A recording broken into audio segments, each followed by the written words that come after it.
Hello, welcome back to Origami Snowman. Yeah, I'm not gonna do a five up, five down today. I want to do those. I really like that format. I think it's a lot of fun. But I don't have any. Well, no, I have some on deck. I have a few on hand right here and right now. I have actually three sitting. I was gonna say arm's length, but they're a little longer than arms. I'm short. My arms don't reach very far, so it doesn't. They're not far. The point is, I'm not doing a five up, five down today. I want to, mix it up a little bit. I don't want it to just become like, you know, a running whatever thing. Although I might, who knows, if I get lazy. Actually, it takes more work to do the five up, five downs than for me to just ramble, which I'm doing now. Hang on, real quick. Let's get this hole in one out of the way. I like when the hole is like funneled in. You know what I mean? It makes it so easy. Hole in one. Thank you. And let's get this other hole in one out of the way. Up over the. Anyway.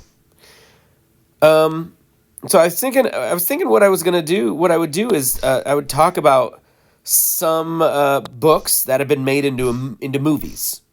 That would be, I think, a fun conversation for me to have by myself while y'all listen. And if you notice, I am still a little stuffed up, but I can still breathe through my nose just a bit. So I'm doing better. This cold is oh goodness. This cold has, I think, run its course and it's on its way out the door. However, a lot of my coworkers in the transportation office where I work, they also are very sick now too. And so, good luck everyone getting better. No, I will not cover your routes. Anyway, books that were made into movies. Usually the refrain across the board is the book was better than the movie, and that is one almost exclusively the case, but not always. And I was gonna kind of, like I wanted to. Oh, hello, that was terrible. I was gonna try to highlight maybe a few where the movie actually was better than the book. Maybe it improved upon it, or maybe it simplified the story in a way that made it a little, like more palatable. You know what I mean? Like someone brings out a cake and you don't want to eat the whole cake. You might want to eat the whole cake, but you shouldn't eat the whole cake. And if you try to eat the whole cake, like halfway through the cake, you're going to regret trying to eat a whole cake. So like maybe just one piece. And we all know that one piece of cake is way better for us than the whole cake, right? Such is the case with Forrest Gump. Yeah, Forrest Gump was a novel before it was a movie, and it was a fine novel. It was very funny, but it just, I think it lacked the heart. It lacked the tenderness.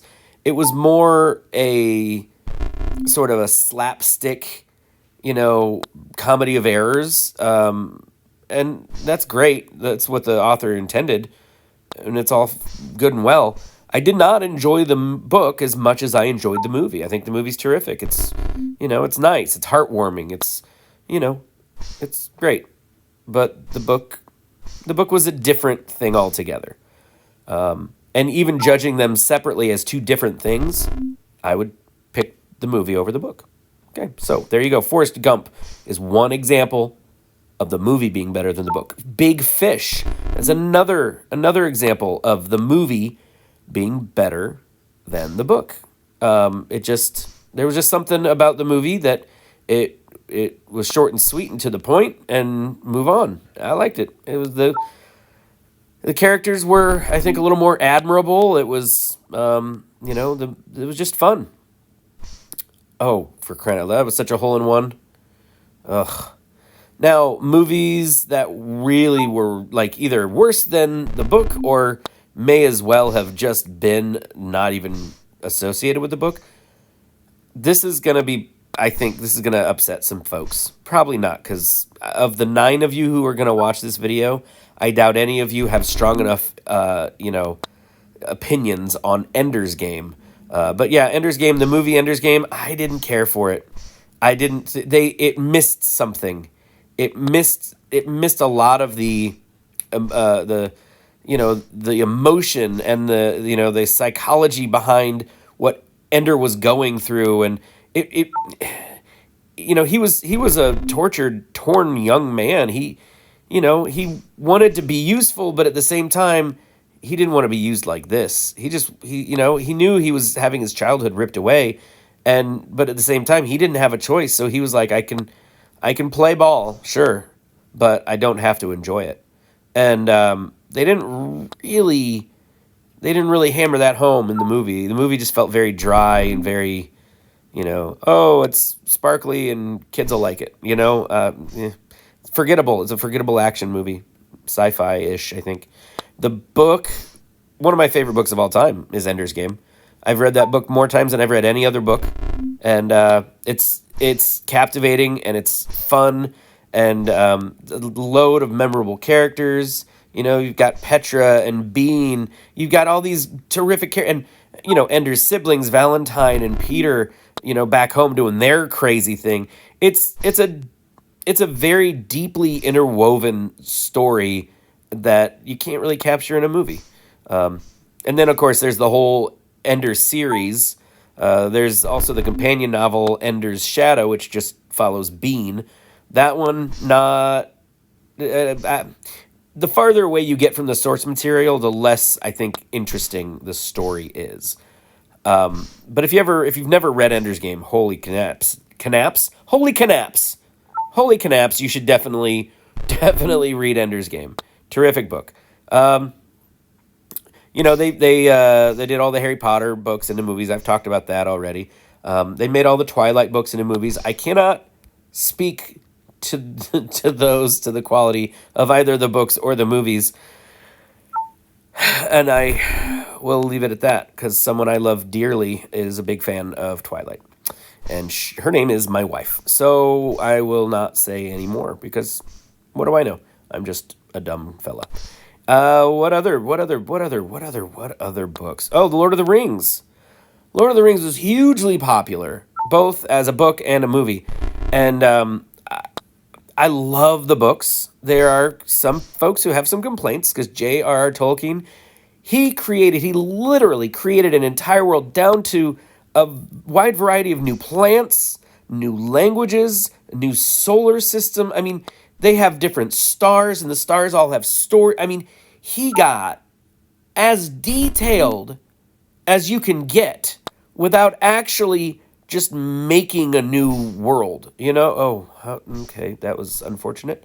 And he knew it and he loved it and he wanted to share everything. So yes, he spent some time describing the trees because he loved the trees. When Treebeard talks about, I knew these trees were my friends. That's not Treebeard. That's Tolkien.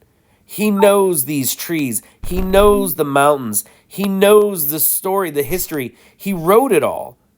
And he's just sharing this one brief moment in this history of this entire world. Just let him talk. Holy cow, he knows some things, and they're beautiful things. So the books were just astonishing. Absolutely amazing. And the movies, trying to make them into movies. Ralph Bakshi back in the 70s, late 70s, he tried to do an animated Lord of the Rings, and it didn't go well. Nor did that. Ralph Bakshi, he was kind of a wild and crazy animator. He did a lot of strange things. Fritz the Cat. There was another one that I actually had on VHS, and I cannot remember what it was called. It was really weird, really out there, very bizarre. Not recommended for anyone. But so Ralph Bakshi, he was daring. And you don't really need daring with Lord of the Rings. It is itself daring. You don't need to add your own rebel stamp to it. So when Peter Jackson got with New Line and decided, hey, let's go ahead and do this thing. Let's make the greatest, most epic trilogy of this generation. I would say they did a darn good job. Yeah, people had complaints, but yeah, I don't know about you, but if it rained gold coins, people would complain about safety issues. So, nobody's happy ever.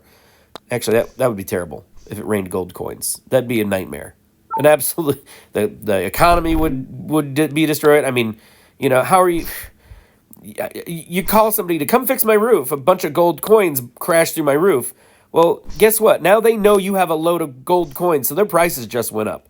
Yeah, no, you're right. Gold coin rain, not great. Right off the edge. So, Lord of the Rings, it was great. It wasn't the novels. They left out Tom Bombadil. They left out Fatty Bulger. But, like, they did the best they could. And even if you watch the extended trilogy, like the uncut, well, not uncut, but the director's cut, basically, it's 12 hours long. And they still couldn't fit everything in. There are some moments that I'm like, I don't know if I would have done that. It's a little corny, a little cheese ball, but it was good. I liked that. I'm not gonna say it was better than the movie. It was as close to as good as the movies I think you're likely to get. But then there's The Hobbit. The Hobbit, that book is so good. It is so good. But the movie was so bad. It was bad. It was a bad movie. Even if it wasn't based on an amazing book, it would still be a bad movie. It's corny. I mean, they treat it like, oh, it's a kid's movie. And then it's not. Like they go, I don't know who their audience was. And I don't think they did either. I think they were like, well, anyone might watch this, so we got to put in something for everybody. But it just wasn't good. It was just not good. It's kind of like if you have a an all you can eat buffet, and you want to have something on it for everybody. And there's plenty of like fruits and vegetables for the vegans and plenty of like meat and potatoes for the hardy old men like me. The hardy old men, they're going to get upset because why did they put all this fruit and vegetables over here? You could have had more room. There could have been some chicken wings over here. There could have been, some filet over here, something brisket. I don't know. But then the vegans, they don't want to eat off the buffet at all because now they've got their fruits and veggies sharing room with... How did I get on this, by the way? Oh, yeah, The Hobbit. They tried to put in something for everybody. And as a result, nobody was happy. Or at least some people were happy, but these are the same people who, they think that an explosion equals awesome movie. I don't know where I'm going with this again. I'm just ranting and raving. Oh, so, no, the Hobbit movie, not better than the book. Not even close to as good as the book. Not a passable substitute at all. What other movies did they... Oh, The Hunger Games. I've read the Hunger Games, and I thought they were great books. I did not care for that first-person present tense... Or was it first person present? I don't. It was a present tense that she wrote it in, and that's hard. That's really hard to follow that. But I thought the books were great. It was an awesome social, like observation. Now my wife, she'll say that she did not really like. She didn't like the first one all that much. She could have done without a hole in one. That was awesome. She could have done without it, I guess. I don't remember exactly what she said, and if she ever hears me say this, she'll say I said it wrong. I never said that.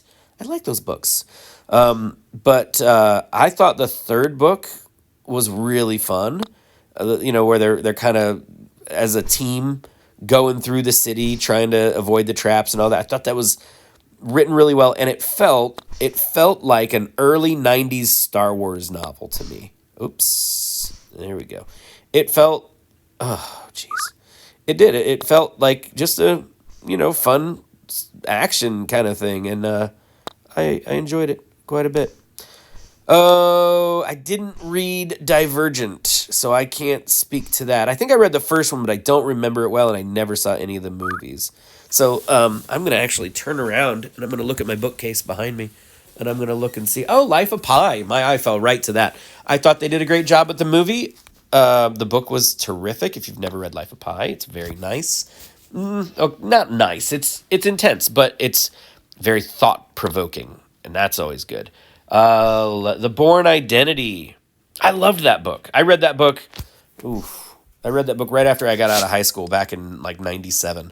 My stepdad got it for me, and he's like, read this book. And I was like, oh, okay. Actually, no, I think my sister got it for me. Somebody in my family got it for me, and I just remember my stepdad urging me to read it. He said, oh, that's an excellent book. And I wasn't going to read it, but I thought, okay.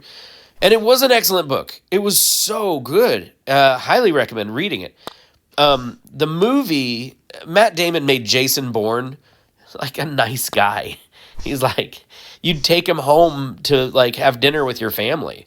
I mean, he'd get them all killed on accident, but the Jason Bourne in the novel, he's kind of a monster, a hole-in-one monster is what he is. But Born Identity is a terrific book. Jurassic Park, there you go. There's another. I think you could probably get as much from the movie as you did from the book. That would be one. Oh, you know what? Here's the book that I forgot to mention that sort of started the whole thing in my head. Fight Club. Oh, Fight Club. The book is fantastic. The movie is fantastic. They're not the same. They are both very, very different from one another, not in a lot of notable ways, not in a lot of critical ways, but in enough ways that read the book. If you've seen the movie and you really like the movie, read the book. If you've read the book and you really like the book, watch the movie. Give them both a shot. They both have plenty to say. They have plenty of, value, each of them. Let's talk about The Hitchhiker's Guide to the Galaxy. And maybe I will do one or two more. Hitchhiker's Guide to the Galaxy. That is one of like the earlier sci-fi novels that I ever read, and I found it entirely by accident. 7th grade. I remember thinking the title was really funny, and there was the green planet thing on the cover, making a face, and I thought, oh, this guy seems like he isn't trying to impress anybody. That's my kind of guy. Douglas Adams was an absolute genius. He was drunk most of the time, so it didn't come through, but he was brilliant. He tells the story of Arthur Dent, whose house is about to be leveled to make way for a highway, and he's just furious because no one told him until the bulldozers showed up. And they were like, well, we don't understand what the problem is. The plans have been on display in the planning office for, 6 months. You had plenty of time to go and file a complaint, and you never did. And he's like, where's the planning office? He didn't know any of this. And so he's in the process of trying to stop these bulldozers from leveling his house, and his best friend, Ford Prefect, comes to him, and he's like, hey, get up out of the mud, because Arthur is laying down in the mud in front of a bulldozer, and he says, get up out of the mud and come have a drink with me at this pub. I have to tell you something very important. And Arthur, he's like, well, if I get up, they're going to flatten my house. And he goes, oh, well, I'm guessing you don't want that. So he goes to the foreman, who's trying to flatten the house, and he says, let's talk about this. And he basically convinces the foreman to lay down in the mud and take Arthur's place while they go and have a drink at the pub.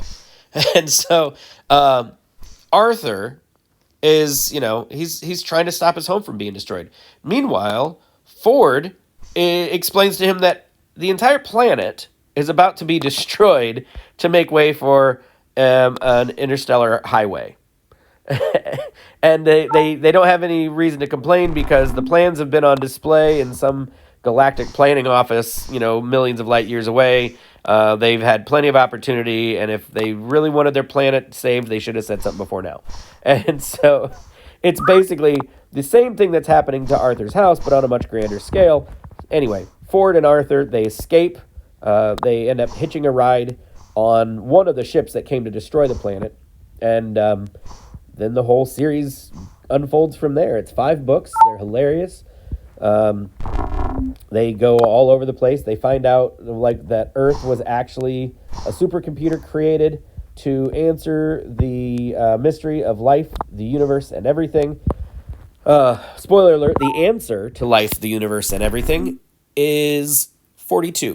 So if you ever Google what is the answer or the meaning of life, the universe, and everything, the answer will be 42. Thank you, Google, for being awesome. So Hitchhiker's Guide to the Galaxy, they've made that into movies, TV shows, radio plays. It's a really difficult story to capture in a movie because it's pure nonsense. It is the most ridiculous, silliest collection of events. At one point they're on board a spaceship whose entire the navigational computer, is operated by a thing called bistro math, which is a specific kind of mathematics that exists only on the calculate the bills of like lunch. If you go to a bistro, the math on your bill is unique in the universe. And so there's this ship that uses bistro math. And the way it generates this, the interior of the ship is designed to look like an Italian bistro. And there are robot waiters that come around and take your order. And depending on how you order, that's how they calculate your directions on your ship. It's absolutely ridiculous. You can't put that in a movie. That wouldn't make sense, obviously. But oh, it's delightful. It's this delightful British humor. Oh, so good. But the movie, the latest one, was okay. It was all right. Mos Def played Ford Prefect. I thought he was terrific. He's always great and everything.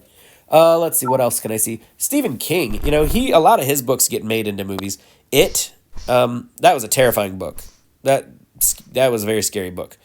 The movies, the old one, okay. The new one, terrific. It's so good. But read the book.